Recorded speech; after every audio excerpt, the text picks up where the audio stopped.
Shalom uvracha. Shalom and blessings. If I were to give you a word like faithful, does any image come to mind that would clearly portray the idea of faithful?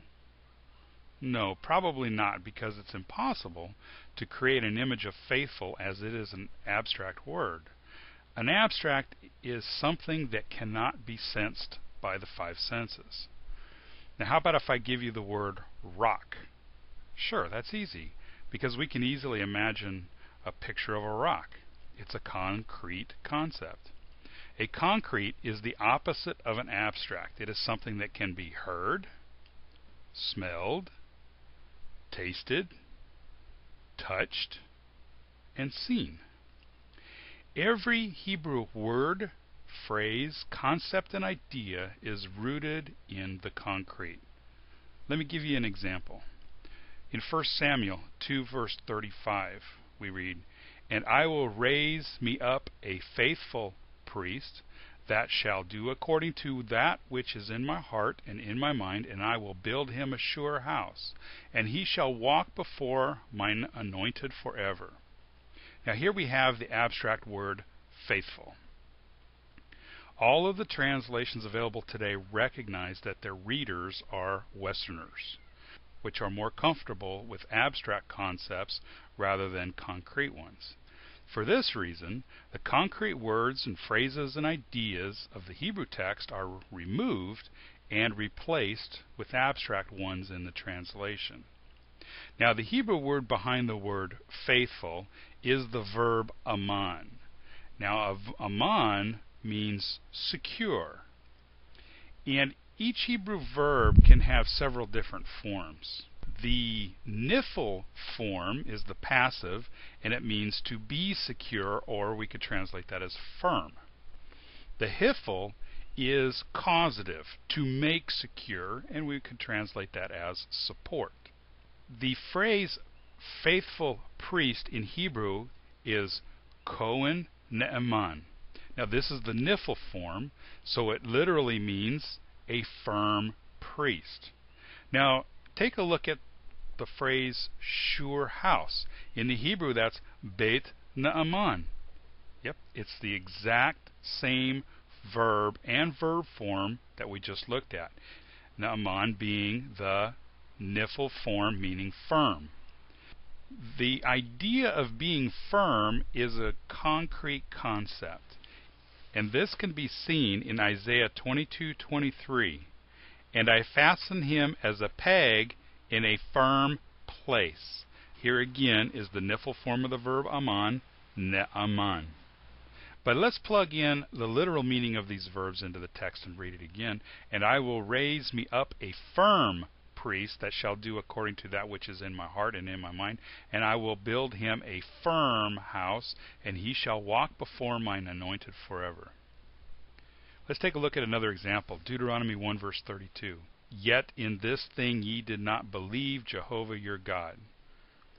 Believe, another abstract word. The Hebrew word is ma'aminim, and this is the hifl form, the causative form of the verb aman, and it means support.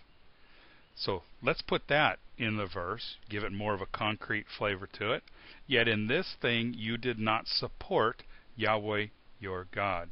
Now, notice that this slightly changes the meaning of the verse. What does it mean to believe in God? What does that mean? To us, it means that I know that He's going to do what He's going to do, and I trust Him to take care of things.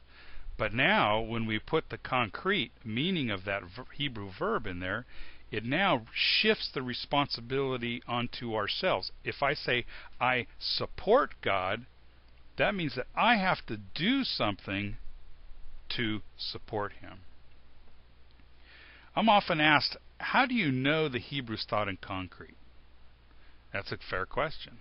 Actually, if anyone reads the Hebrew text rather than a Western translation, it's actually pretty obvious. Let me demonstrate with just a few verses. In Exodus 5 verse 21, "Ye have made our savor to be abhorred in the eyes of Pharaoh." Very abstract. But if we take the Hebrew text and read it literally, then what we have is, you have caused our smell to stink in front of Pharaoh. Now there's concreteness for you. Let's take a look at another example. Exodus 17 verse 14. Write this for a memorial in a book and rehearse it in the ears of Joshua. Take the Hebrew, translate it literally, and what we have is write this memorial in a scroll and place it in the ears of Joshua. Notice the difference there?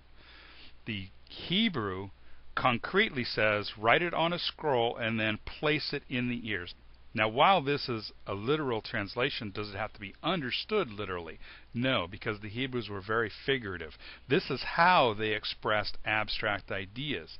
All abstracts in Hebrew are rooted into something concrete.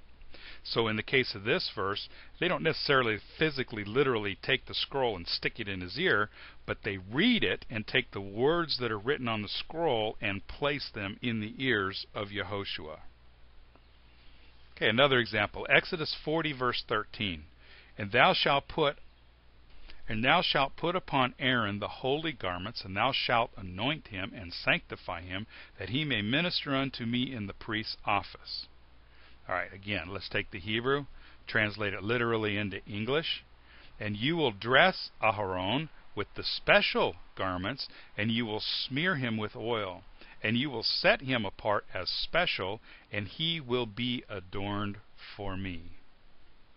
Now, because the mechanical translation is just that, a mechanical translation, the concreteness of the text is preserved, allowing the reader to taste the Hebrew flavor of the text.